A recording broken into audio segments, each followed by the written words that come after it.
સુરત જિલ્લાના જળાશયોમાં પાણીની જોરદાર આવક નોંધાઈ છે, જ્યાં માંડવીના આમલી ડેમના 7 દરવાજા ખોલવામાં આવ્યા।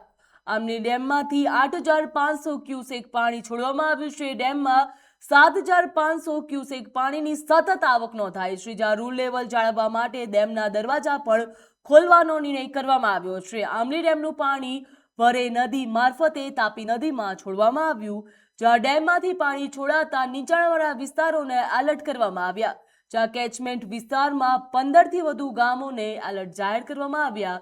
નદી કિનારાના લોકોને સાવચેત રહેવા તંત્ર દ્વારા અપીલ કરવામાં આવી છે, જ્યાં તાપી નદીના જળસ્તરમાં સતત તંત્ર દ્વારા નજર રાખવામાં આવી રહી છે। ભારે વરસાદના પગલે જળાશયોમાં પાણીની આવક યથાવત જોવા મળી રહી છે। ડેમમાંથી પાણી છોડાતા વહીવટી તંત્ર હાલ હાઈ એલર્ટ મોડ ઉપર જોવા મળી રહી। તંત્ર દ્વારા તમામ પ્રકારની કામગીરી ઉપર પણ નજર રાખવામાં આવી રહી છે, જ્યાં માંડવીના અમલી ડેમના 7 દરવાજા ખોલવામાં આવ્યા છે। અમલી ડેમમાંથી 8,500 ક્યુસેક પાણી છોડવામાં આવ્યું। ડેમમાં 7,500 ક્યુસેક પાણીની આવક નોંધાઈ છે। રૂલ લેવલ જાળવવા માટે ડેમના દરવાજા ખોલવાનો નિર્ણય પણ કરવામાં આવ્યો છે। આમલી ડેમનું પાણી વરે નદી મારફતે તાપી નદીમાં પણ છોડવામાં આવ્યું, જ્યાં ડેમમાંથી પાણી છોડાતા નીચાણવાળા વિસ્તારોના ગામોને પણ એલર્ટ કરવામાં આવ્યા છે। ભારે વરસાદના પગલે જળાશયોમાં પાણીની આવક યથાવત જોવા મળી રહી।